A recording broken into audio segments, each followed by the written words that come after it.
Okay, good evening. Welcome to the Prophetic Outlook. I can see people coming on.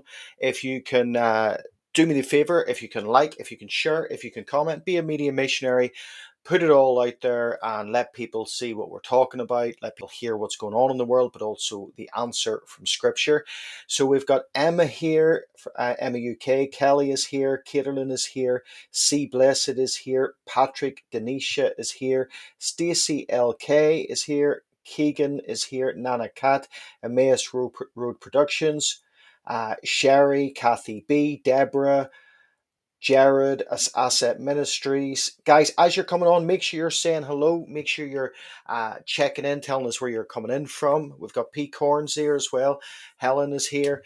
Guys, and hi Jason, hi Steve, hi Nana. Make sure you're saying where you're coming in from and take an opportunity. Make sure you hit the like button, please. Okay, just a little tiny little bit of news today. I'm obviously joking. There's loads. Um, you might have seen the vote of no confidence for the Prime Minister in France.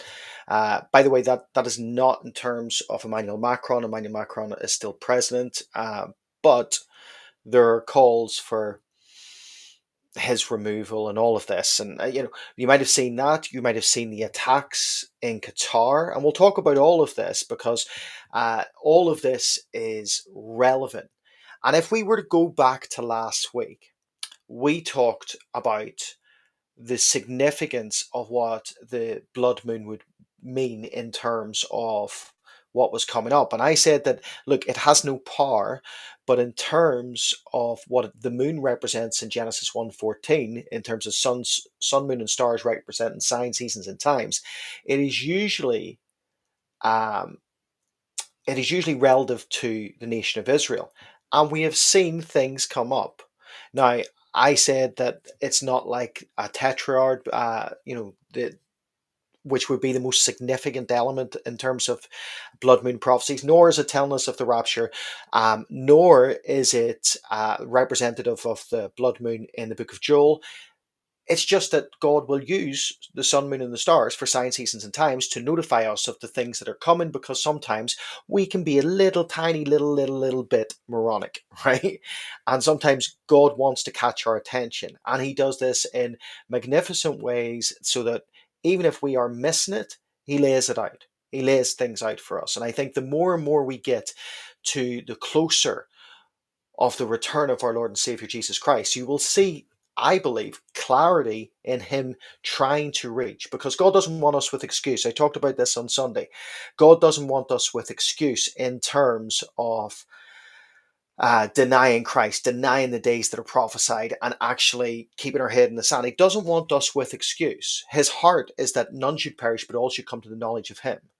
And I think that is made evident through all of the different things that are going on right now, all of the different things that we see. So let's start, before we hit scripture and before we actually look at the prophetic implication of all of this and what it means for where we're at. We're going to look at some of the news and some of the things that are going on. So let's start with Qatar. So you would have seen that I think about 12, anywhere between 12 to 14 explosions in Qatar, in Doha, the capital of Qatar, targeting Hamas leadership. Now, obviously, Qatar's come out and they've condemned this. They've came out against this. They've been very open in saying that, this is Qatar now removing themselves from the talks, from the peace talks, from any sort of ceasefire. Qatar said, no, we're not taking part of it anymore. And as I listened to someone say earlier, they have left the WhatsApp group. All of this is interesting because all of this is showing an escalation and acceleration of things. We saw as well the assassination, apparent, we don't know for certain. In fact, some sources have said that he was assassinated. Some have said that he was just injured. This is Kahil Lahi. This is one of the senior leaders of Hezbollah. And all of this has happened. And whether or not these leaders are taken out, one of the things that Israel has been very clear on this afternoon is saying that this is just the start of operations. This is not a one time only show of strength. In fact, this is the start. So Israel has come out. The IDF and Shin Bet, using the Air Force, recently carried out a targeted attack on the top leadership of Hamas terrorist group or terrorist organization.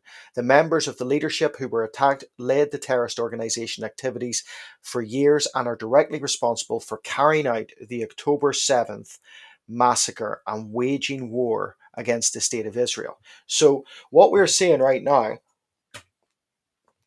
is a whole load of political movement, a whole load of geopolitical shifting, and it's prophetic and it's convergence, and it is something for us to take note of.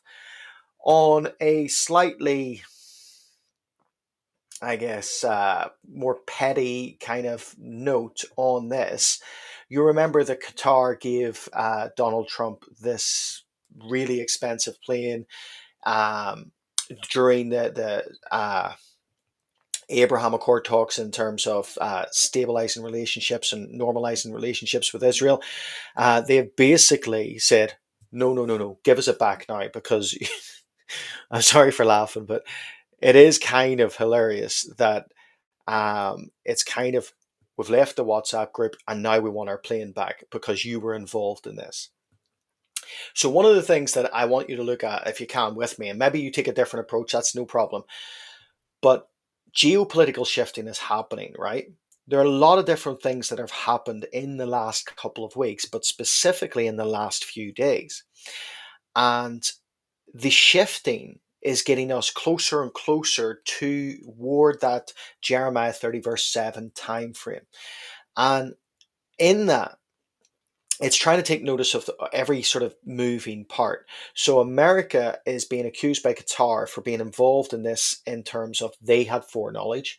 Um, and people are assuming they had foreknowledge because of Trump's statements of telling the Israeli government to just finish it, just get on with it. And now they have. So Qatar said, no, we're not normalizing relationship. We're taking our ball and we're going home. And all of this is showing to me one major element that people are not sort of centering in on. And that is that America is now sort of kind of becoming um, a pariah to other states. Right now, I don't mean this. I know most of you guys are probably from America. I'm not saying it. I actually agree with what the American administration are doing, and I certainly supported this. But what I'm saying is that you're starting to see other alliances form. So we've seen the EDU, the European Defence Union, um, all come together under Emmanuel Macron and Ursula von der Leyen. And I know Emmanuel Macron has kind of got a whole load of steep of trouble on his plate at the minute. But under their sort of gathering, they've been building up this standing army, this potential standing army for Europe. Europe is trying to sort of get on the pitch, to use the sports analogy again, trying to get on the pitch, trying to be a player. That was foresaw by the World Economic Forum in pre-summer, right? By the champions meeting in China, where the head and top of economists of the world met, and in the think tanks that they were developing, they said that there are going to be three poles, right? As in, we've got the North Pole, South Pole, three poles of the New World Order. There would be America, there would be China, and then there would be the European Union. And we're starting to see that being built. And one of the things that's interesting to note as well, right? I'm going to go on tangents. This is me. It's better I do so because otherwise I struggle, right? Um, when you start looking at what happened as well a few days ago, or actually it was today, there was a BRICS meeting, right? There was a BRICS meeting, and it was an emergency meeting, apparently in response to the American tariffs, the Trump tariffs, right? Now, I've heard some politicians come out and say, "Oh, it doesn't matter, let them go. You know, they need America." This is the problem, right? You're starting to see bigger and bigger, uh, I guess, nations gather together. At this meeting, 55% of the world's population were represented. And they're basically seemingly wanting to distance themselves from America and any dependence from America. Coincidentally, at the same time, we know that the European Union have now, under the trade, to try and barter against the trade tariffs, they agreed with President Trump to receive energy from the US. So, energy supplies for the European Union from the US. What that has meant is a rise in energy prices. All of this is going one direction, guys. And I don't know if you can, if your head's tracking like mine, but what I am seeing is the pushing to the corner of the American administration, despite the fact that I think that what I don't agree in everything Donald Trump does, certainly don't agree in Stargate, don't agree in all that. But in terms of the representatives of Qatar being, or of Hamas being taken out, according to the support of Israel and the Israeli nation and the right to live and the right to exist, I support that. What is happening is we're starting to see, thank you so much, Deborah, we're starting to see the geopolitical shifting ramp up, okay? Where the BRICS alliances, 55% of the world's population are who are rich in energy, by the way, are now going into a state where they're going, we're not, basically what we know about this meeting was they were saying that, well, we'll not bother dealing with America. And then America saying, well, you have to deal with us. Well, if you've got over half the world's population saying they won't deal with them, what is this going to mean economically? And if Europe is tied to America's economics right now, what does this mean for Europe? Is this the part in which there's going to be like the match is going to be struck? And I think one of the things that should be taken note of here is that when you start to see all of this stuff happen, if you're a student of history, you will know that this tends to happen before any big accelerated military action, right? As in, there tends to be conflict or physical conflict that follows the likes of an economic hardship period. And there tends to be these gatherings of alliances. And we're seeing this. If we go back last week, I shared about the coalition of the willing, right? The coalition of the willing, the UK, France, all of those guys, Germany, all involved. It says that they are putting boots on the ground in Ukraine. Now, 26 countries out of the 34 have signed up to already put boots on the ground in Ukraine. What was Putin's response? Well, Putin basically says he rejects Western security in Ukraine, warning troops would be a target. Now, what happens whenever British troops are shot down by Russian troops? Well, then that will accelerate the process of bringing us into a major, let's say, I don't want to say the word, world war. Let's say it could bring us into that type of conflict. Now, here's the thing. I'm not saying for so saith the Lord, because Matthew 24 tells us that there will be wars, which we're seeing, but there's also rumors of wars. So we could see these rumors being pushed and pushed and pushed, or we could see major conflict. I think that conflict is a setup for the time that will bring in the tribulation. And I think I can prove that in scripture, or at least allude to it in scripture and show you what I'm talking about. But I digress. Let's get on with some of the stuff that's happening here. Um, let me move down. Again, I just realized I came into my office without my glasses. So, um, where is this? So in that BRICS meeting, Brazilian President Luiz Inacio, I'll not press de Silva, that's what we'll call him, has denounced what he called tariff blackmail as the Southern American giant, as well as India, deal with a 50% import charge imposed by the US counterpart Trump. So this is pushing them into a stronger alliance. It always starts like this, right? If you look, Iran and Russia had an economic alliance. They had an alliance of sorts. That alliance was accelerated into a defense alliance with the Ukrainian war. So what happened is we know that Iran supplied Russia with drones.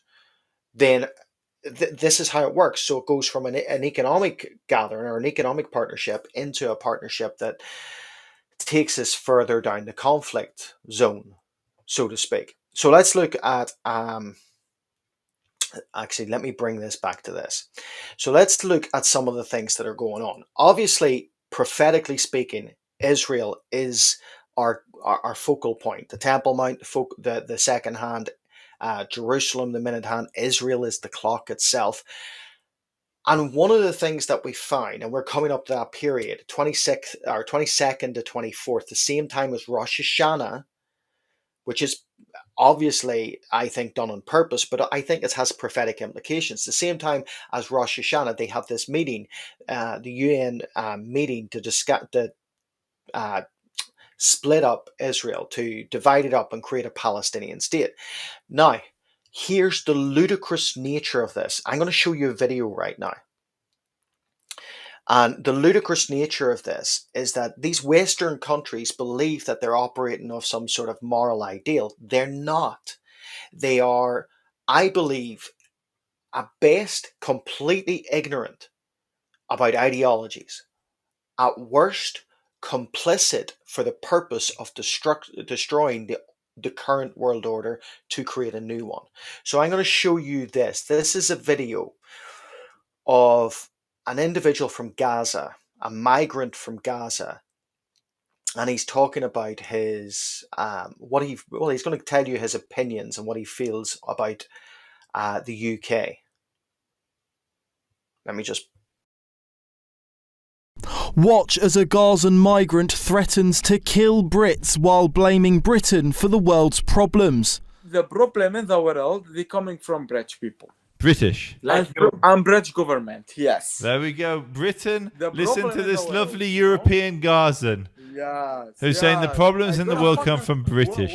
When I finish Israel, I gonna coming British. I gonna also more British. We are coming. We are Islam, you know? No. I apologize. I know it was beeped out, but I still don't like swear words, so I apologize for that. But at the same time, I think that this is important to see, because it's not just Britain. These are these countries that are coming into this coalition of the willing, and they believe that they need to be directly involved in the world's conflicts. In fact, Emmanuel Macron said that if they do not step up in terms of Ukraine, this is talking about this Western European Union coalition, and step up in terms of Gaza, then they will become irrelevant. They are looking for their place. And like I said, the meeting of champions, the World Economic Forum, have predicted that the European Union will be the third pole in the New World Order. Or, as I would put it, the reconstituted Roman Empire. So let me just show you. Let me see if I get the right video. I think it's this one. It is. Isn't it? Hold on. Okay, I can't stop the video, so I'm just going to show them. They might be out of order. The security implications of taking migrants from Gaza has come sharply into focus after a Palestinian student given a spot at France's top university, Sciences Po, had her visa revoked for an anti-Semitic tirade. Noor Atalla had retweeted speeches from Hitler, called for the death of Jews and spread messages inciting the killing of Israeli hostages. The French Foreign Minister Jean-Noël Barrot blamed the fiasco on Israel's poor vetting and ordered the woman to leave French soil. Cette jeune femme n'a pas sa place à Sciences Po, elle a d'ailleurs été désinscrite. Elle n'a pas sa place en France, elle doit quitter le territoire national. Quitter le territoire national, mais pour aller où? Vous n'allez pas l'expulser à Gaza? Elle doit quitter le territoire national, elle n'a pas sa place en France. Mais très concrètement, Jean-Noël Barrot, on ne peut pas expulser quelqu'un dans une zone de guerre. Elle doit quitter la France et ça fait partie des discussions. Okay, so they don't want to put them back into a war-torn area, and I get that, but these are individuals that are calling for terror in these areas, France and Britain. And what is the coalition looking to do? They're looking to divide up Israel, and they're looking to poke the bear in terms of Russia. And this, to me, is very telling in terms of what we know in prophecy. We look at Revelation 13, we look at Revelation 17, we look at Daniel from 7 to 9 and 11, and we see the emergence of a beast system. And this beast system, according to Daniel chapter 9, will be the people of the prince, the people of the prince that destroyed the temple, that destroyed Jerusalem. In other words, it will be a Roman Empire, a reconstituted Roman Empire, aka European Union, the European Union. Now, I had said this before in another video, that economically, that the three poles that are predicted by the meeting of champions of the World Economic Forum, they have adopted different economic systems. China has went into full-on industrialization. China are part of BRICS, so that alliance is allowing for continued production and sale. America has went into America first policy, right? Which has meant that the tariffs have, whatever you think, right? I'm not saying that America, and I know somebody had issues with this before, that I'm saying America's policies are isolationist. No, they're not isolationist, and not as in not dealing with the issues of the world. They're isolationist in terms of America first, which is evident through the tariffs, and those tariffs have provoked alliances in other areas. Now, the prediction from the meeting of the champions, right, was that the European Union would adopt a different monetary fiscal model, and that model would be likely one of totalitarianism. Larry Fink, the new interim chair of the World Economic Forum, said that he believes that totalitarianism is great for the markets because you can count on them doing what they want to do. There's no ifs, ands, or buts, and it's not as messy as democracy. So what does that say in your mind? In my mind, that is the building of this beast system is happening right now. And when you start to see these things come into play, perhaps it leads to a little bit more weight in this. And when you start to see the lunacy of not dealing with the issues and going, well, this individual that we're bringing into the country and giving him a place to live and giving him money and all of this, well, they just that's good, that's humanitarian, despite the fact that they want to destroy the people there. So I'm not sure exactly which video I showed, so just bear with me and see if this is the right one.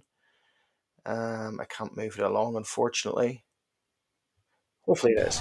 Despite widespread fear over the radicalisation of Gazans, Labour's Yvette Cooper announced some would be brought to Britain for medical treatment, and students would be given fully funded scholarships at British universities. The £9,535 tuition fee British students must pay each year to study will be waived for the successful Gazans at taxpayer expense. Isn't that nice of them? Now, I know that I will get hate on this video. I get hate, and here's the thing. If you're going to send me personal messages as to why you hate me, I'm going to save you the trouble. I don't read them. I delete them now. So just send them to someone else, right? So here's the thing that I want to look at, right? I want you to turn with me to Zechariah chapter 6. Now, I've talked about this before, and we're going to discuss the four horsemen. And we're going to discuss it and then come back to the news and tell you why this, I believe, there's a prophetic hint to this in the news right now. Okay, so we're going to look at Zechariah 6. And Zechariah 6 talks about the four horsemen, but in a different way, right? So the four horsemen in Zechariah 6 are mentioned as being shackled to chariots. They have chariots. They're still horses. They're still the same colors that are mentioned in Revelation 6. But in a different order. I believe the reason they're in a different order is that it's prophetic. I believe the reason they're shackled to chariots is because Revelation 5 has not happened yet. Revelation 5 will be the unleashing of the seals. So massive disclaimer, if you come on late, you might start on me, but massive disclaimer. I do not believe the seals are opened. The seals don't open, in my opinion, in my prophetic dispensation of how I look at things. Revelation chapter 4, the church are in the throne room of heaven. Revelation chapter 5, the perfect lamb, the lion and the lamb, Jesus Christ himself opens the scroll. And then we see Revelation 6, the seals, right? So the beginning of the opening of the seals with the four horsemen. Now, I believe that's the order of things. You may differ. God bless you. I don't care. But I'm telling you that if you take Zechariah 6, for me, it's very clear that they are not released. They are still shackled to chariots. In fact, let's do this way, right? In fact, if you have four horses shackled to a chariot, it's called a quadriga. Yeah? It's called a quadriga. Hit one if you know what I'm talking about. A quadriga is technically, let me see if I've got a picture. I don't really. I'll throw this up. A quadriga is four horses, and they would have a chariot, and they would be pulling a chariot. You would normally see this. You sometimes see this in statues, all of that. You have one in Berlin, and they would be carrying the horse. It was significant to represent both the Roman Empire, the Reich, all of that, right? However, there is currently two major military exercises going on in the world. Probably more than two, if I'm honest, right? If we count Lithuania as separate, but they're part of it, right? So there is Zapad, is a military exercise happening between Russia and Russia's allies. And let me see if I've got figures here. Bear with me. Yeah. So Russian Zapad 2025 drills in Belarus to 100,000 or 150,000 troops on the that's according to a Latvian general. Now, this is going on. Yeah, so this is going on right now. However, in counter to this, let me see if I can get my slide. We have another one going on. We have another, where is it? We have another one going on, which is in counter to that. So Germany has deployed over 1,000 military vehicles to Lithuania for quadriga 2025 drills. Now, quadriga, another disclaimer, is used in a description of other things, but in general, its core meaning means a chariot pulled by four horses. Now, quadriga 2025 drills, this I've got a date there, 7th of September. The German Bundeswehr has sent more than 1,000 pieces of military equipment to Lithuania for the multinational Quadriga 2025 exercises, a German armed forces spokesman said. Now, when you're looking at this, it's important to understand what actually is being said. So let me just bring some of this stuff up. Where are we? General Carsten Brewer, who's a German general, says Germany is the logistical limb of NATO, since nearly all supply routes to Eastern Europe run through it. So Zapad is this massive exercise, but even though we just saw 1,000 military vehicles, it's more than that Quadriga is bringing, right? So they have this is involving 26 countries. It's got over 8,000 personnel it's involving 14 countries. Apologies, can't read my own writing. 14 different countries, over 8,000 personnel on the ground on this Quadriga operation. 40 warships, 20 aircraft, military transport vehicles, drones, loads of logistical weapons, all of these things all happening on the border of Russia. Right, so this is happening. These two military exercises are happening pretty much around the same time. And what we're seeing from this, I believe, is a show of force, right? I believe that you could go back to 2022 and you could look at the breakout of war in Ukraine. And when you looked at that, we were looking at that and going, well, NATO, you're kind of poking the bear there, and there's a military exercise going on, and then everybody was going, "Oh, it's just a military exercise," until there was an invasion. The term military exercise is quite open for debate, right? A military operation, not an incursion, not an invasion, not a war. However, if we take this in combination with the rhetoric coming from the coalition of the willing again, back last week, they said that France needs to prepare. So this is from Emmanuel Macron to the hospitals in France.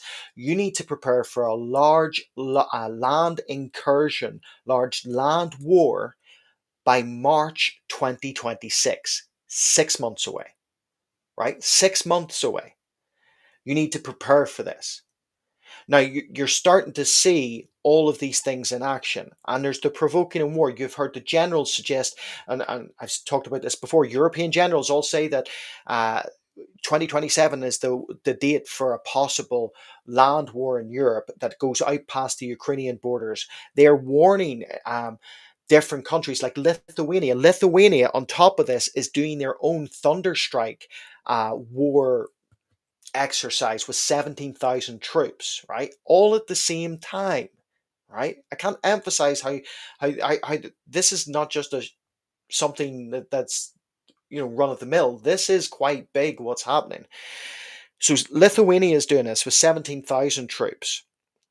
At the same time as well, Russia has said that they're going to be testing within all of this hypersonic and nuclear weapons. So this is not to scare people, by the way. This is to say that this is going on. And again, we could take it back to Matthew 24 and say, is it war? Is it rumor of war? We don't know which one it is, but we do know that there is a spirit behind all of this. So let's go to Zechariah 6. Let's look at this a little bit. So Zechariah 6, like I said, they come in different order. So we know that the order starts with the white horse in Revelation 6. In Zechariah 6, it says, with the first chariot were red horses, with the second chariot black horses, with the third chariot white horses, and with the fourth chariot dappled horses or strong steeds.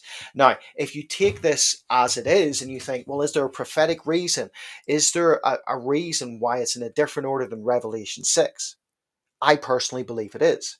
If you take Revelation 6 as the start of the tribulation, in which the seals are opened, which Revelation 5, the Lamb has opened the seals and they have begun, Zechariah 6, the fact that they're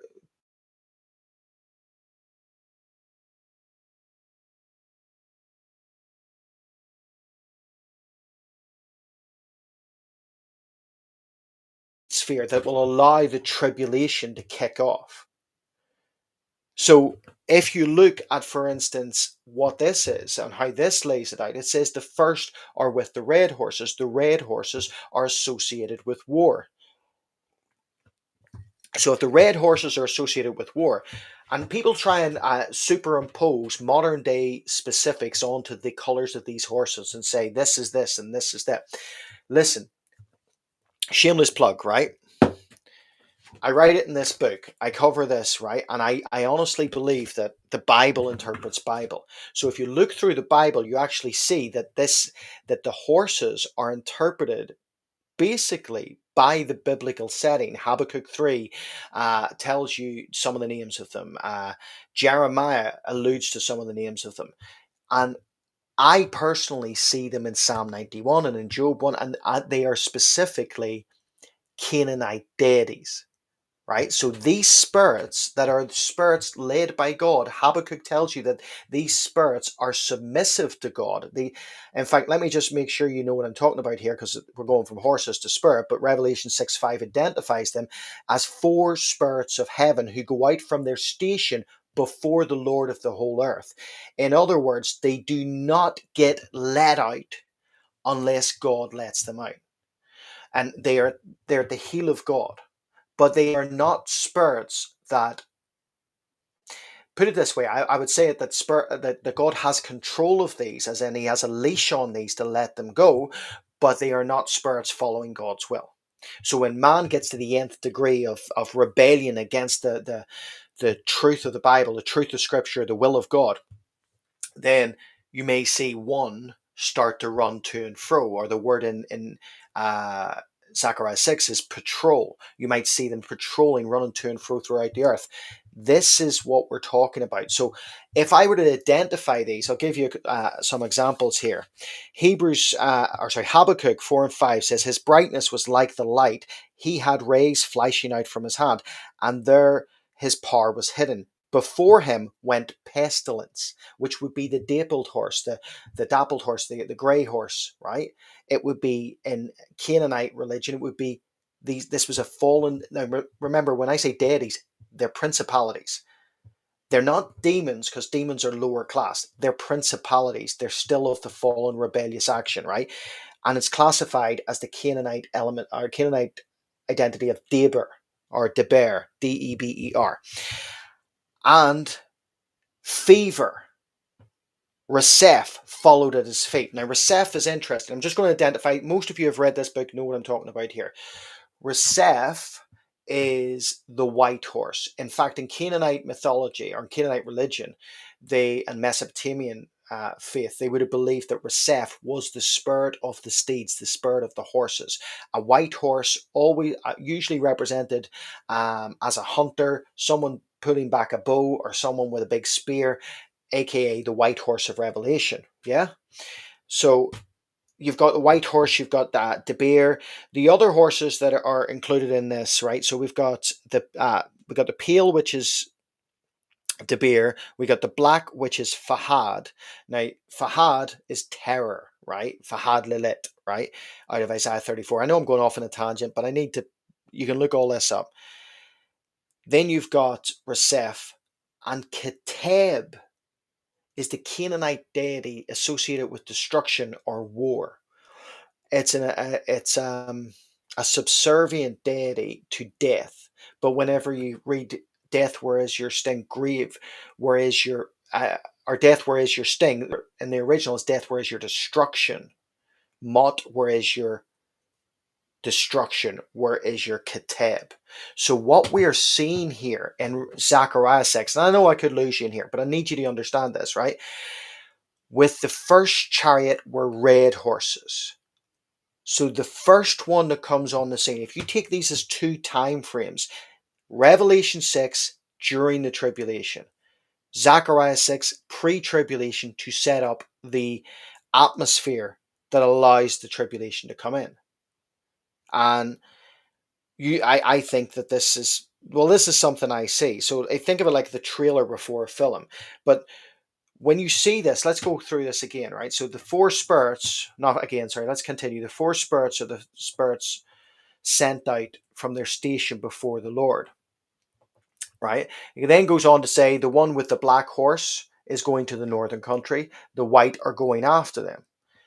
And let me continue this. And he called to me and spoke to me, saying, see, those who go toward the north country have given rest to my spirit in the north country. Now, I might be going off on my usual like rabbit holes here, but I think this is worth noting. If war, so in Matthew 24, when we talk about the beginning of sorrows, the first one is deception, then it goes wars and rumors of wars. So war is already at the first port of call in Matthew 24 in the Olivet Discourse. If we were to look at Revelation 6, it's not war, it's conquering and to conquer. It's the control, right? The white horse, the Antichrist. But what sets the atmosphere up for the Antichrist to come on the scene? Well, let's look at Daniel 9. Daniel 9 says that the Antichrist will come on the scene in terms of making a treaty, and he makes a treaty which he will break 3.5 years in. What is the treaty? If we combine it with 1 Thessalonians 5, we know that it's a time, chapter 5, verse 3, where people will be crying out for peace and safety. So why would people be crying out for peace and safety if peace and safety wasn't taken from the world in some way, shape, or form? Now, you could say that there's no peace and safety in the world right now because lawlessness is abounding. Or you could turn around and say, is there going to be a major conflict, a major incursion, a major call, whether it's the provocation of the tariff wars, whatever it is there going to be this major war that sets the scene for a man of so-called false peace, well, it is false peace, so-called peace, but false peace come on the scene and say, he'll make peace. Now, it will center around Israel. It will center around the stuff that's happening there. But it tells you in Zechariah 6 that these horses come between two mountains. Mountains in ancient typology were referenced as nations. Mountains were always seen as referencing nations. So is this a case that these horses, these stapled horses, war breaks out off the provocation because Israel is in conflict with Qatar, Iran, and every nation around them, right? Or is it Russia is in conflict? I don't know, but I think it's interesting to know that the red horse comes first. And where does the black horse go? The black horse goes to the north country. Now, you could say that the north country is just north of Israel, or you could take the Ezekiel 38 model and go to the most northern country, and you get to the footsteps of the old USSR. So if they go to the northern country, and the white horse, which is control, conquering, and an antichrist spirit, goes with it, and they settle in the north country, because it says here See, those who go to the north country have given rest, Noach, to my spirit in the north country. It's the same as it's the same name as Noah, Noach, right? That's his name in Hebrew. And it means completion. So is it a case that now if you understand this, and I might be losing you because I know I'm not articulating this right, but if you understand this, that this is not the tribulation model of the Antichrist coming out, this is the setting of the scene of it, that war breaks out. But it says that the black and the white have found rest in the north, or completeness in the northern country. So how are they completed in the northern country? Is it because lack for the rest of the world comes out from this conflict? Is it because that you see 55% of the population going under, the world's population going under that rule, and so famine and lack and all that breaks out in other areas? Is it an antichrist agenda? Because we know that Russia is not pro-Israel, so at least it's not pro-Israel. Is it, and which in the historical sense goes along with an antichrist spirit? Is that a case that they're in that country? Now, there's more to this, but I'm kind of going down rabbit holes that I'm trying to stay away from. The main thing to say is that war in Zechariah 6, the war horse, Keteb, destruction, comes before the arrival in Revelation 6 of the first horse on the scene, which would be the Antichrist, right? Conquering into conqueror, an imitation of Jesus Christ. Now, when you look at that, that makes sense. Go back to the 2024 Olympics, and I believe there was a satanic agenda behind those Olympics. I believe that there was a declaration made, because one of the things that theosophists, Satanists like to do, they like to advertise what they're going to do. It's satanic pre-framing, right? So what did they do? They had the apparent Lord's Supper set up, and instead of Jesus, they had Dionysus. At the same time, they had them eating of Dionysus. Now, Dionysus represents the deity of drunkenness, but he also represents the deity of disorder or chaos. So what comes out of a destruction? What comes out of a worldwide destruction is chaos. Then also at the same Olympics, they started to do all of this weird stuff with Apollo. They had hymns being sung to Apollo, Apollo being worshipped as part of their display. Well, Dionysus and Apollo are connected. They're connected in terms of their blood. They're connected in terms of being one represents one brother represents chaos, and one brother, Apollo, represents order out of chaos. Well, if you're to talk about a false individual coming on the scene, an antichrist figure, pseudo-Christ figure, son of perdition, he comes on the scene off the back of worldwide destruction, in my opinion. Now, that destruction could be, it doesn't have to look like World War I, World War II, but it could be something really destructive. It could even be the after effects of the rapture, that the rapture has left such a big hole in the world that the world goes into that element of destruction. I personally think if we take Zechariah 6, it's off Keteb's actions, it's off I don't believe there's anything by accident in the Bible that is there on purpose. I believe it comes off the back of the destruction element of war. And if there's war, if there's a destructive war, like we're seeing being pushed, and if they call it Quadriga 2025, the idea of four horses pulling a chariot, and if you're starting to see that, Putin has said that, he does not accept the Western idea of putting boots on the ground, and those countries, 26 countries putting boots on the ground in Ukraine, and they're testing hypersonic missiles, they're testing all of this, and the whole world is getting ready. They're getting into this sort of fractious mode, and at the same time, Europe was looking to America to sort of have their back in this, but America's sort of pulled back in this because they know that if war comes and it's with China, it's going to take all of their resources. You're starting to see both the geopolitical shifting for an end-time model war that I believe was foreshadowed in 1914 and foreshadowed in 1939, but now we're coming into a time frame where this one is going, I believe, to lay the destruction element for the arrival of the Antichrist. Now, I believe that we're out of here by pre-Antichrist exposure or revealing. But that shows you then how close we are, if I'm right. So that, I'm not saying for so saith the Lord on these things, but I am saying if you read Zechariah 6, if you take the Canaanite identities for the four horsemen, if you know that these four horsemen are four spirits that are at the feet of Jesus, or the feet of God, in Zechariah 6 and in Revelation 6, that must be the same identity, but now they're unshackled from their chariots. They're two different time frames. The red order sets up war, sets up destruction, and then the white one comes on the scene in the Revelation 6. Does any of this make sense? I haven't looked at comments. I apologize. I get into a tizzy. This is like me and my own sometimes, and I start going down rabbit holes, and yeah. So I'm going to ask a question right now. Do you think we are headed toward a global conflict? Right? If you think we're headed toward a global conflict, I want you to hit Y for yes and N for no, right? So I get an idea.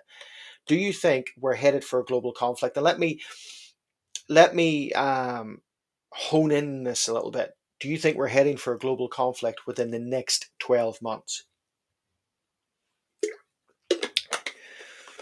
So if you, I think people are on board.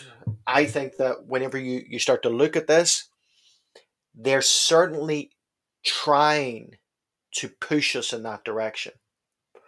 I told my son, my eldest, that if there's I probably shouldn't say this, but I told him that if there's conscription, by the way, Germany, you saw that they brought out that bill, coincidentally, um, voluntary conscription bill, which doesn't make any sense because all conscription are voluntary service bills that you volunteer for service. It doesn't make any sense, in the sense that all service should be voluntary. But then if you read through the bill, there's a caveat in the bill that allows for conscription. So, um, yeah, what I was saying. I said to my eldest, and I don't know if I said if that happens, I'm breaking your leg, right? Because you're not going to war. And he says, that's okay, I'll break your leg too. I said, don't worry, I've got enough wrong with me that they wouldn't take me anyway. But it's understanding. Somebody said civil war. It could be civil war. Listen, even if we take this outside of scripture, which I don't like to do, but my background's history as well. So if you take this in terms of history, round about the 80-year mark, you tend to see, certainly in modern history, you start to see conflict, major conflict. If you take, when I say around about the 80-year mark, it is around about. But if you take anything from the War of Independence in America to the Civil War, then you go to World War One. You start to see this, and now I know there's a difference in terms of World War One to World War Two was quite succinct and quick in terms historically speaking. But you start to see this happen. You start to see these things come into play to deconstruct, and it's called a turning point, right? So in historical terms, you're coming up to a turning point, a turning from this would be the fourth turning that would be moving into a fourth turning of an order would be the destruction of one order, and would put us in what we call an interregnum period, which I believe we're in, the period between the destruction of an old world order and the establishment of a new world order. And I believe we fall into that. I believe we're in that place right now. Now, somebody said, I saw that earlier, that 2026 spiritual warfare. I believe they are synonymously linked. 1 Corinthians 15, I think it's around 40, I'm going to say 43, 46, something like that, says that first in the natural, then in the spiritual. They are linked. So when we talk about this, there's a spiritual war for each and every one of us to be involved with, but there is coming, I believe, some sort of major ground conflict. Now, I'm not saying that as I'm prophesying it. I'm saying it because that is what the leaders, certainly the Western leaders in Europe, certainly the UK leaders, are all honing in against. Aldo's just put up September 22nd, 23, has some big events in the world planned. Yes, notably the plan to divide up Israeli land. And you're seeing Israel, I believe, in its strongest stance since its creation, its strongest stance in terms of standing up for itself, fighting back. And I believe that is significant. And what that means is that when you have people like Macron and Keir Starmer that believe that Europe is losing its political significance and needs to be involved in these, you're seeing warmongers at work.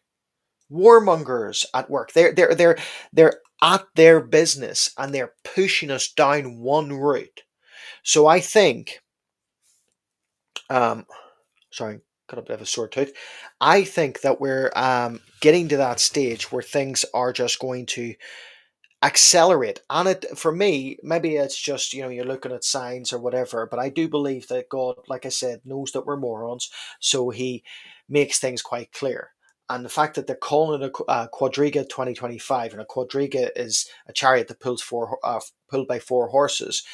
I don't know. I think it's significant. I might be reaching, but I think it's significant. And I think that if you take that model, I've always read it that Zechariah 6 is different than Revelation 6, but it's the same entities involved. It's Raseph, Keteb, the white, the red in that terms. It is Fahad, the black, and Debir, the pale. Right? These are Canaanite deities that were identified and are mentioned continually in the likes of Jeremiah, Habakkuk, and other scriptures throughout the Bible. They're mentioned, and they're mentioned as spirits that are submissive and being laid at the feet of God. So I think there's war coming. Let's take questions now. But I've seen somebody on saying that you can get visas to different countries and stuff like that. Here's the thing: our war is always going to be spiritual first, and as it's spiritual, I think that we need to be significantly spiritual in our walk. We need to be purposefully praying, purposefully seeking Him, and we need to be about our Father's business so much that our focus is on Him. And we can put our faith in Him. He is our. If you take these four entities that I mentioned, these four horsemen, right? Raseph, if Keteb is the red horse, so it should have been Fahad. Raseph, if we go to the Revelation 6 model, Raseph, Fahad, Keteb, and Debir, and we take those four. They're mentioned in Psalm 91. So as these are mentioned in Psalm 91. You might not see them. You won't see them in your English Bible. But if we take Psalm 91, hold on.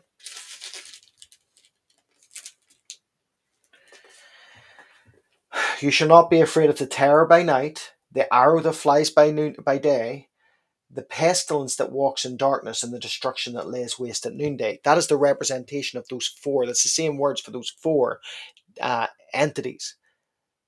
So we're not to be worried about that. Instead, we go to the previous verse. He shall cover you with his feathers, and under his wings you shall take refuge. He shall be your shield and your buckler. Go to verse 7 after the description of those four. 1,000 may fall at your side and 10,000 at your right hand, but it shall not come near you. Only with your eyes shall you look and see the reward of the wicked.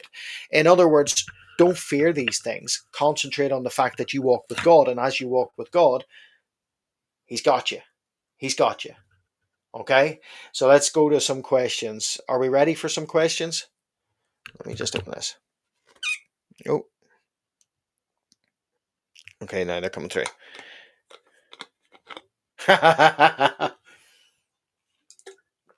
Jason says, after these heavy issues, can you grab that guitar and play us an Irish lullaby? No. I play that guitar because I find it calms me down. But I've played in worship a few times, but I hate playing in front of people. It's kind of like, I don't struggle, speaking, but it's not my wheelhouse. Let's put it that way. P. Corns says, does the Bible say that we won't have any idea who the Antichrist may be, or just that he's revealed after the rapture? It technically just says that he's revealed after the rapture. I think that you can notice, you can sort of figure out, you might have an inkling.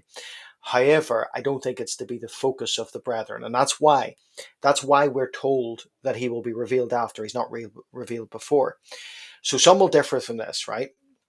If you're a post-tribulation rapture believer or mid-trib, you probably believe that 2 Thessalonians 2 points to him being revealed in the midst of this. But 2 Thessalonians 2, chapters 2, or verses 2 and 3 are talking about the day of the Lord, right? Not the rapture. And it says the day of the Lord, in terms of that, will come when the falling away happens and the man of lawlessness is revealed. In other words, we know he's revealed in the midst of the tribulation. The reason it was written to Thessalonica is because the Thessalonian church were in a state of confusion because it was under the time of Nero, and they were worried about what was happening, the persecution that was happening. And as they were worried, they were thinking, is this the time of persecution that's coming upon us?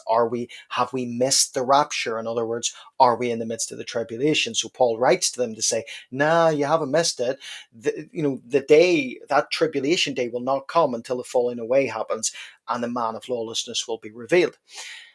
I don't think we're to focus too heavily. And the thing is it's not saying that you can't postulate could this person be in some way involved. I think if we take the model of Daniel 11, Daniel 11 shows us that Daniel 11 shows us that there's this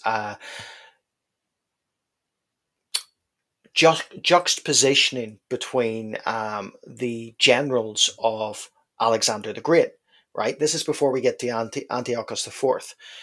So you don't know whether he's coming from the Seleucid line or what, right? So you're kind of at this point, there's this general, this general, this general. Oh, and then Antiochus IV comes on the scene and he becomes a prototype for the Antichrist.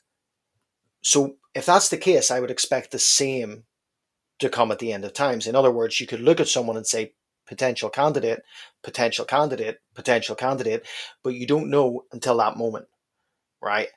Also, at the same time, I think that right now on earth, there are many, many candidates for the 10 kings.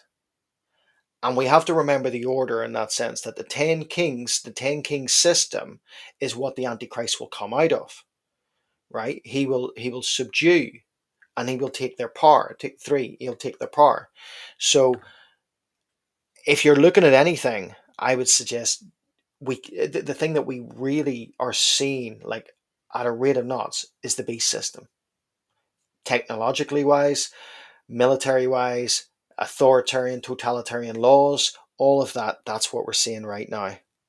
These are good questions, and my eyes are starting to fuzz up. Hold on. MS Road Productions has asked, with military build-up, could the rapture, I think that's be a triggering event, like Archduke Franz Ferdinand moment that kicked off World War One, which made way for World War Two. Yeah, I'm sure you all know a guy called Gavrilo Princip assassinated Archduke Franz Ferdinand as part of the Black Hand Serbian group pre 1940, pre the kicking off of the World War One. It was the lighting of the torch paper, but everything was set up. So I think what you're saying right now is that everything is getting set up, and it only needs the strike of the match. And I think that is true. Is that going to be the rapture? It could be. I don't know if it will be. It could be. In terms of, see, that's where I fall in with the, I know there's these date setters and stuff like that. I don't fall into that. I fall into the fact that we behold to a doctrine of imminency, and imminency is innate in Scripture when it talks about the rapture. So I can't say for certain, well, then that would be this, that would be that, and certainly I don't believe that Rosh Hashanah is going to be that. I'm not saying that Rosh Hashanah can't be, but I believe that all of these prediction models do a disservice to prophecy and do a disservice to the Bible. I know that's not what you're asking, by the way. I'm just going off of my usual tangent. In terms of military buildup, I think basically I have this feeling that we're going to see more darkness. I'm not nice feeling. People may switch off because I said that. I think if you take Isaiah 60, for instance, the prophecy in Isaiah 60 is darkness covers the land, deep darkness the people. Arise and shine, for your light has come. Now, does that mean that we're going to go through the Great Tribulation? Not at all.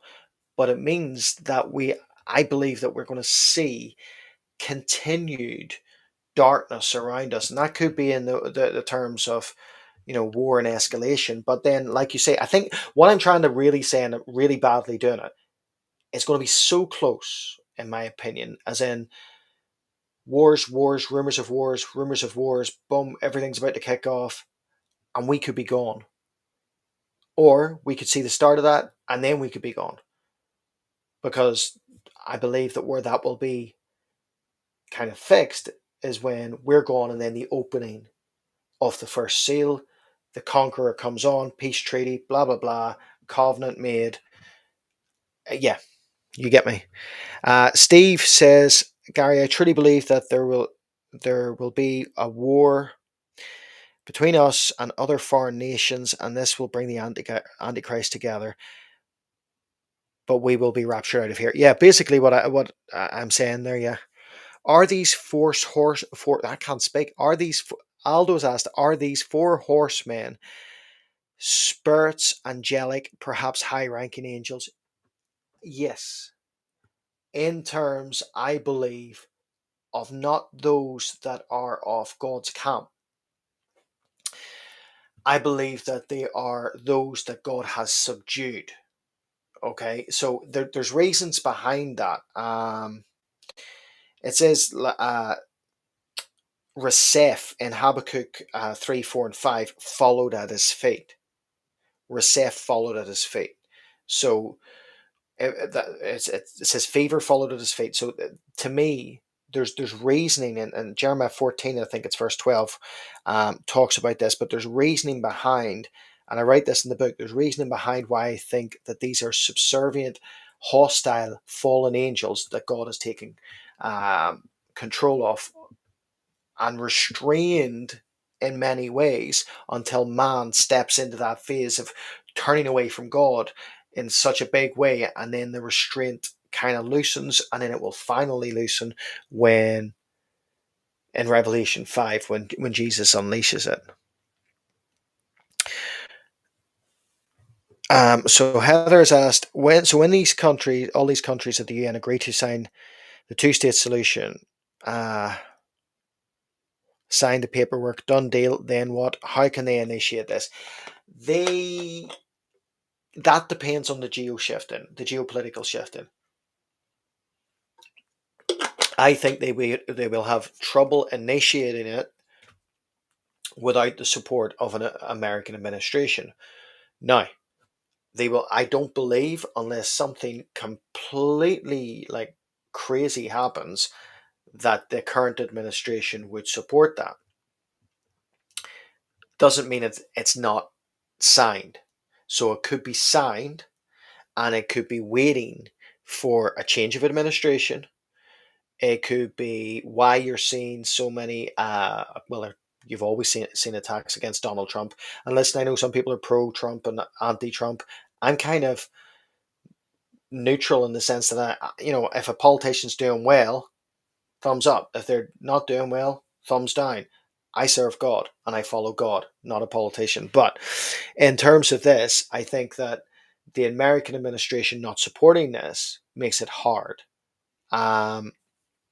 You can see the British approach to this. What somebody put up her name? I've forgotten it. Is it Shahun Mohammed or Mahmoud? I've forgotten her name. The new secretary who's been brought in terms to deal with the immigration is someone, and the immigration crisis is someone who has previously called for the boycotting of all Israeli products, been involved in the protests, is pro-Palestinian and all of that. So it shows you their approach. What you will see, I believe, is we will get to a point where Israel will be completely and utterly isolated. And that isolation will be, that isolation upon Israel will lead to the Ezekiel 38 moment. And I think where I think we're at the minute is the economics of things and the potential of a war could lead to America not being in place to be able to do anything to protect Israel. Because we know that they're not in prophecy, and that could embolden Israel's enemies. And certainly those that have made alliances, like the BRICS alliance of 55% of the population of the world, against Israel. You know, that's the state. Now we've already seen that the alliance of Ezekiel 38 is already there. It's kind of been in there in main form for the last 5 years. But yeah, I don't think they can initiate it with America having its power at the minute, but we know that America will win for a reconstituted Roman Empire to be the biggest authority. And I think what will happen if you take that model from sorry for the long-winded answer. Take that model from the meeting of champions, 3 world poles: America, China, and the European Union. If America is isolated because of their tariff policies, right, and maybe then you see a land incursion in Europe, and now Europe is at the point where they're probably temporarily weakened, then what you have is Russia emboldened, and they come along with their alliance and they attack Israel. And then you could see, and again, I'm theorizing here, but you could see the likes of the European Union going, well, let's just split up the area. Let's just make that 2-state solution now. So I think that whatever is signed on the 22nd to 24th, one, it's not the Daniel 9 treaty or covenant. It's not. And two, it cannot, it will not bring it in anything immediately, but it is certainly judgment upon those nations. Okay. At what point does Israel have unwalled villages? So Israel at the minute is kind of pushing toward that point. The unwalled villages is when Israel deals with all its enemies. So it's Zechariah 12, I think verses 5 and 6 initially. So Zechariah 12, that when we see that they are dealing with the surrounding enemies, and largely they've dealt a massive blow to Iran, who were the facilitators of these enemies. They're getting to that point. The hit on Qatar today was majorly significant. Majorly significant. And I know I joke saying they've left the WhatsApp group because they're not involved in all that anymore. But at the same time, it is prophetically significant, because this basically leaves Egypt to be those that could facilitate any sort of peace agreement. And what I'm saying right now, I don't think there's going to be a peace agreement just yet. I think that what you're going to see is the movement to the unwalled villages. In other words, dealing with all the issues and problems around them. Do you think the Denver airport murals could be the occult telling you their plan? I'm not aware of those. So I can't, unfortunately. Sorry, Aaron, I can't speak into them. I'm not aware of the Denver airport murals. Maybe somebody could fill me in here, and then I'll come back to it. Um, okay, Jay is asked, do you think Peter Thiel knows who the Antichrist is? He's doing the four-part series on the Antichrist. I This is interesting, right? I know my sister's on here right now, and the um if you go, like, I know the people that we've done it, right? These sort of experiments with ChatGPT and talking to ChatGPT to find out and putting, borders around what ChatGPT can answer so that it can't deceive and all of this. Sam Altman comes up as quite suspect. Um, so do certain other figures, and everybody's putting up Denver murals, evil propaganda, very dark. Could somebody tell me what the Denver murals are? Let me just come back to that.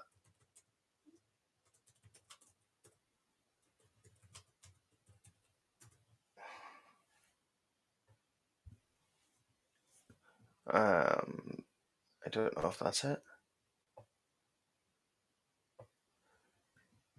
Ooh, ooh, yeah. I'm sorry, I was just looking at some of that there. Um, yeah, let me continue with this question. I forgot what I was doing. This is my ADHD kicking in. So, do I think Peter Thiel knows? No, I don't. I think that he has that. Like I said, I think there's potential candidates, and I think that there are those who have who have certainly part of the demonic and certainly part of the satanic. Um, and I think that the Antichrist point in which the Antichrist becomes the Antichrist is when I believe he fully gives himself over to Satan. And I think that individual is alive right now, but I don't think he has probably fully given himself over. He is probably partially given over, submitted in many different ways, made, because we know that Satan is transactional. Ezekiel 28 verse 16, Hillel ben Shakar, aka Lucifer, who we know him as, it says abundance of trade was found in him. So he's transactional. I think people are making deals with the devil all the time, and there are individuals who are potential. And I think that he would be aware of the circle, but I don't believe the individual has fully given himself over yet. Um, with what's happening, Michelle's asked, with what's happening with NATO and Russia, how does Magog battle fit in? Well, I think the Magog battle fits in with the black and the white steeds going to the North Country. If that Now, some people will say that North Country, like I said, is north of Israel, just bordering Israel, But if we go completely north of Israel, we get to the old USSR. So if we take Russia there, and we take the Antichrist conquering and to conquer, okay. So, as in the white horse of Revelation 6, and we take the description that we have, he goes out conquering and to conquer, right? Um, well, what is happening right now is Putin is going out conquering and to conquer. Now he's only conquering he's only conquering the areas of Ukraine that he believes belong that have Russian identity. However, certainly the West believes that he is looking to go into Lithuania. He is looking to go into different areas, and he's going. So whether that happens or whether that's a provocation, what I'm saying is, it says that the white and the black find Noach in the northern country. Now, that word Noach is normally seen as rest, as Noah's name, but it also means completeness. They find completeness. So perhaps, now remember, that's not talking about the white horse or the black horse representing the Antichrist that will come in Revelation 6, but when they're unleashed, they're still shackled. They're still going helelekel, patrolling to and forth. These shackled horses, I think you see control, conquering and to conquer, but you also see what comes off the back of that.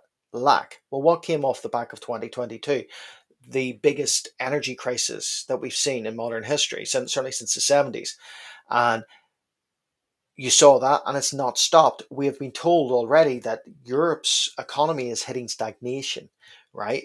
And they've admitted that their energy crisis has not been taken care of. Now, they've been in denial for that for so long, but they've admitted this week that it's not been taken care of. So is that the lack, the famine, is that together? And does that mean that whenever you see all of this and the wars and the tumultuous activity, Ezekiel 38 comes in off the back of this, right? Ezekiel 38 comes in off the back of the economic downfall or outfall of this, isolating America, right? Because 55% of the BRICS, the world's population is on BRICS now, isolating European Union till the European Union has to take on that totalitarian model that the meeting of champions, the World Economic Forum, suggested. And then Gog, who, by the way, is not an individual, is a spirit. Okay, the Septuagint, Amos 7, verse 1, tells you that he is the king of the locusts, or the king of the caterpillars, right? Which is basically, he's a principality. So then, that individual in the most northern country, let's say it's Russia, some believe it's Turkey, comes in, and the person fully submits to that individual and goes out and does Ezekiel 38, right? Attacks Ezekiel 38 because certainly Israel has so many resources, so much, and if they're at peace, they're going to be economically prosperous. They already are, but they're going to be even more economically prosperous if they're at peace, and comes in and attacks. So it's kind of I'll probably put this in a diagram if I can, right? I believe that war and conflict brings destruction, but it brings destruction in many elements. If the white and the black horse are in the most northern country, it brings destruction financially, famine-wise, all of that. And if it brings in the need to control, aka the white horse conquering and to conquer, to gain economic benefits, and the fact that we're seeing this geopolitical shifting. If America is pushed to the side and no longer the world's policeman, and no longer in a position because of the economic downfall that's happened through war, then what you would have is this provocation, or this emboldening of this individual who's given over to the spirit of Gog, Amos 7 verse 1, to go in and to attack Israel. So, well, I'm not saying again, that this is definite, but I'm saying that I can see how the destruction works there. What's this? Here are a few murals from the Denver airport. Right.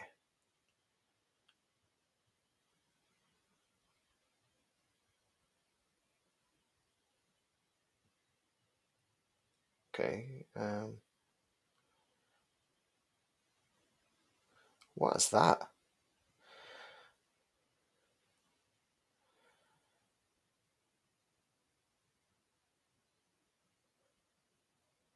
Sorry, but this is, yeah. What you've got in this, sorry for anybody who hasn't seen it, you've got some sort of like, well, let's say some demonic symbols, certain elements in terms of loady animals. Is that a kid? Child in a coffin, what looks like a coffin. Is that meant to be a phoenix from the fire? Because that's interesting. So if that's a phoenix from the fire, that's kind of an allude to Prometheus. That's an allude to Lucifer, or Hillel ben Shakar. Because Lucifer is a kind of a transliteration. It's not what it says. Hillel ben Shakar is the son of the morning star. When you look at this, the symbology there is certainly, to me, if you're seeing a phoenix rising from the ashes, that does have satanic overtones. The idea of, right, are you ready for a tangent? And I'll do this quickly, and that'll be the last question. I might not do this quickly. So if you start to see things like phoenix rising from the ashes, it's a satanic story, or it's a satanic illusion, alluding to satanic implications that Satan was the real light bearer and he will again rise from the ashes. Now, this is what is taught in Luciferianism. It is also what is taught in some esoteric secret societies. So, in secret societies, certainly that have come from, probably from, say, 1118 AD, the ones out of which where you had the Knights Templar. The Knights Templar had all of this esoteric knowledge that they had taken from, they had petitioned King Baldwin in Jerusalem to take from under the Temple Mount. They took this esoteric knowledge and they tried to have a relationship with power devoid of God. It was not walking with God, it was all about power.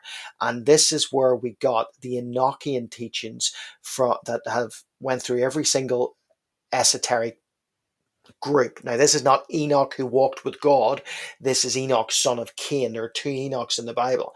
And this is where we get all this esoteric knowledge. Now, in a lot of different workings from the Knights Templar and other, let's say, dark hidden groups, they try to hide their teachings or conceal their teachings in kind of everyday things.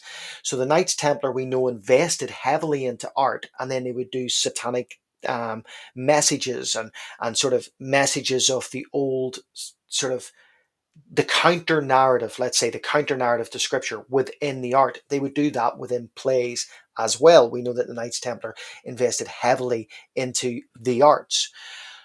Another area that seemed to be invested was the resurgence of what do you call them?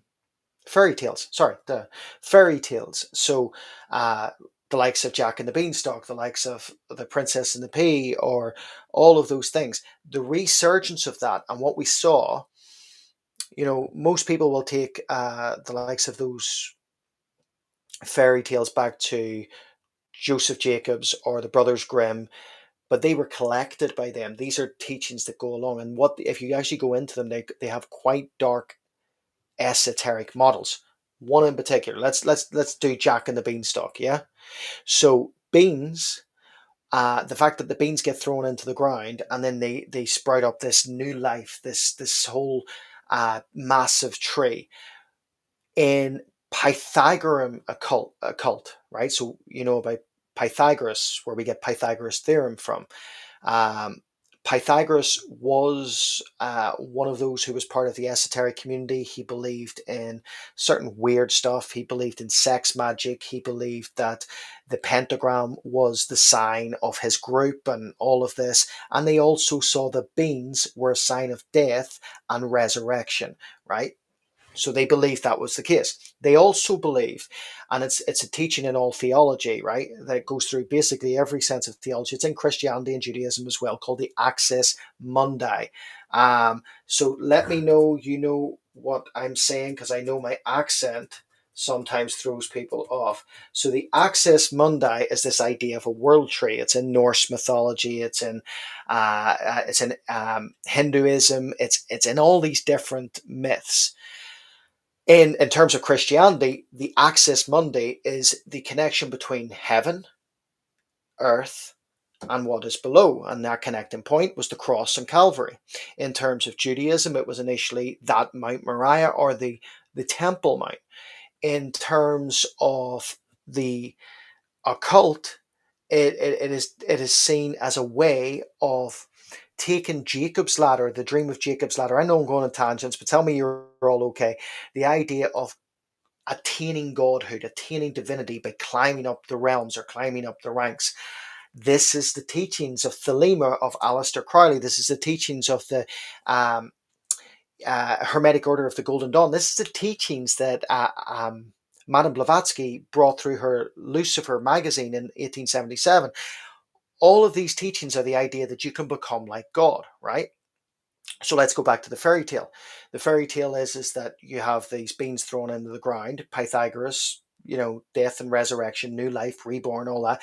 And then you climb up to this area up in the sky, and then you rob the I know he's seen as a giant or a guardian, and in some ancient tales he was seen as an ogre, right? This guardian of up high, and you rob all of the the wealth, the prosperity, the different things from there. And in like they expect, folklore expects that Jack and the Beanstalk is about 5,000 years old as a story in different forms. But when you look at this, you get the Prometheus story, right? That Prometheus went to the gods and stole fire and brought it down. When you take that in the biblical teaching, the true teaching, you get the story of Azazel, or you get the story of Hasatan, the Satan. The idea that, this light bearer came down and made things possible, told man that you can be gods as long as you break the shackles of your chains from Jehovah.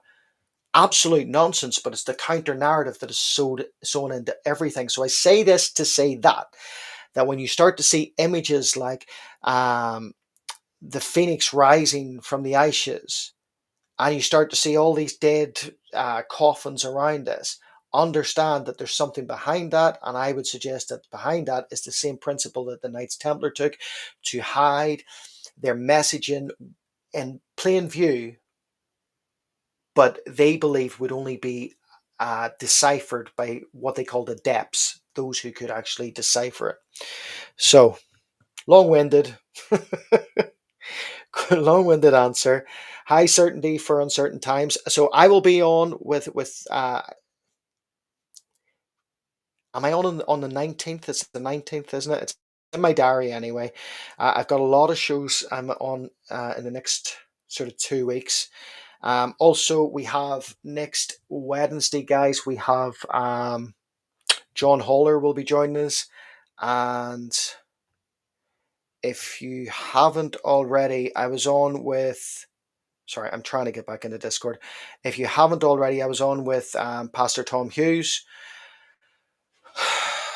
I think that was yesterday. So go ahead and watch that. We talk about a lot of stuff. I am meant to be on a show tomorrow, but I am kind of in a tizzy about, I haven't looked at my diary as in where I'll at, what every show is, but it's in my diary. So I'm on a show tomorrow. So tomorrow's, thank you so much, Deborah. Tomorrow's Bible study will be slightly later. It will be 3 p.m. Central Time, 9 p.m. UK time. So that allows me to do the show beforehand and then get on. So thank you so much, Aldo. I had a great time with Pastor Tom. I was on You Can't Make This Up. You can't make, isn't that right? Before that, and then the podcast was on yesterday. So I think I've covered everything. So guys, if you got something from tonight, hit 1. Let me know that you were encouraged, you got something. Thank you so much, C Blessed. I really appreciate that. Thank you so much for anybody who gives as a super sticker giver or contributes to the ministry. We really do appreciate it. One just went past me there. Thank you so much, Susan. And again, if you got anything from tonight, hit 1. We will be on tomorrow at a later time of 3 p.m. Central Time or 9 p.m. UK time, because I will be on a stream right up to it. So yeah, I'm busy. Also, don't forget, if you're coming to the Prophecy Watchers Conference in October, I will be there. And I will also be in Vegas at the weekend. So I think it's the 12th of October. I'll be in Vegas speaking at Pastor Kurt's church, Harvest Life. So lots coming up. Guys, God bless. I call you the head and not the tail, above and not beneath, kings, queens, and priests, in Jesus' mighty name. Remember, you can do all things through Christ who strengthens you, and that you are more than overcomers. Guys, God bless. I will see you tomorrow.